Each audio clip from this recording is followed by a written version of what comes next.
Hello and welcome to Theta Sigma's Doctor Who podcast number 74. This week, as promised, I'm wrapping up my reviews on the 50th anniversary series of audios, Destiny of the Doctor. Those of you who followed my reviews on this series right from the start will know that it's been something of a mixed bag for me, so it's not with that much regret that this week I'm looking at the final two stories of the series, number 10, Death's Deal, and the finale, number 11, The Time Machine.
Donna Noble swerved out of the way as a madman in a brown pinstripe suit dashed around the TARDIS console.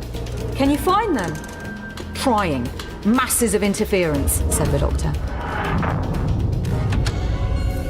They'd landed in a valley that was sand and shingle underfoot. Surrounding them were wind-carved mountains looking like a sunset of solid cloud. A thick grey sky hung above. It felt humid and smelt of damp. It's the middle of nowhere. The Doctor patted the blue box. Why have you landed us here, eh?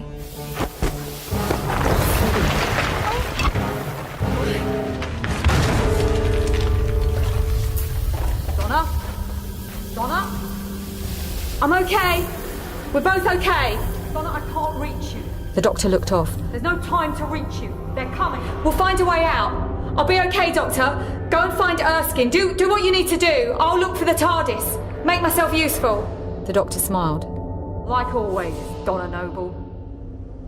What are you looking at? Those weird mountains? They're not mountains, said the Doctor. They're giant coral. Humid climate. Acid rain. This planet is one massive reef of land coral. Alive and always hungry. No wonder it's called the deadliest planet in the galaxy. Death's Deal for me was a bit of a struggle, if I'm honest. Catherine Tate's narration voice is both dull and boring, although she does capture Donna Noble really well. I must admit I found the plot confusing and the character development hard to follow. So in actual fact I got to the point where I was going to switch off early. Then I realised when I looked at my iPad that I'd done a Sylvester McCoy and had my iPad on shuffle. So I switched off shuffle and I started to listen again. And this time round I was pleasantly surprised at how enjoyable the story was. It whizzes along at a pace, and it's very evocative of the era of the show in which it's set. Tate's Tennant impression isn't all that good, but you can still hear him saying the lines. All in all, not a bad story for a glorified companion chronicle. For me, yes, I would recommend it, but particularly for the completionists, with a mark of 6 out of 10. Alice, could you tell me what's going on here? Alice was relieved. Professor Chivers, this is... In one bound, the Doctor reached Chivers and completed the introduction. The Doctor! Hello. Lovely time machine. I'm here to dismantle it. Sorry. You say you've made a time loop. Think about it. What shape's a loop? Round. Alice answered. Oval, at the very least. Depends on how many dimensions you use to track causality. Let's keep things simple, the Doctor said, holding up a hand, making a circle with his finger and thumb. Let's say it's round. What else is round? A hole. Things get in through holes. You cannot stop us. Hello, said the Doctor, cautiously. Why would I want to stop you? We are already here. So I see. Who are you? He asked. We are the Krevix. The Doctor's right, Alice replied defiantly. You don't belong here. You're like beetles inside a clock. You see the cogs, the working, you hear every tick, but you can't tell the time. The Krevix took a step closer, and suddenly Alice didn't feel quite so brave. The Doctor's clock has stopped.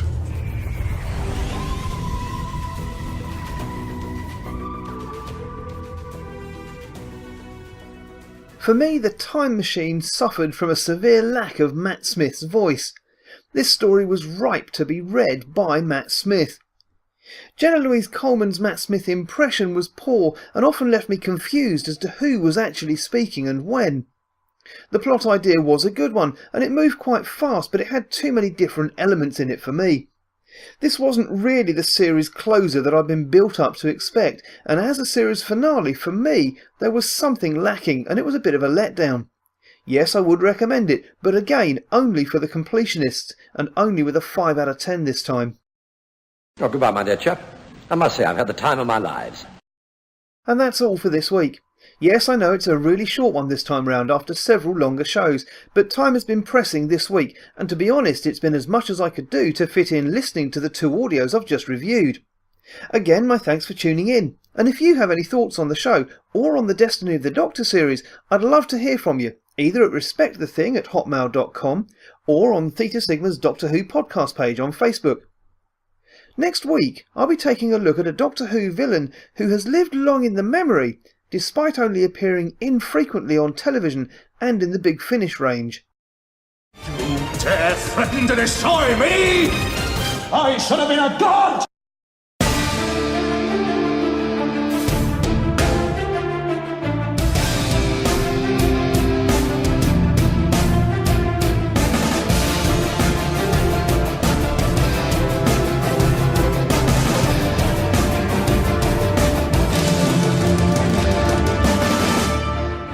Thank you for listening to Theta Sigma's Doctor Who podcast.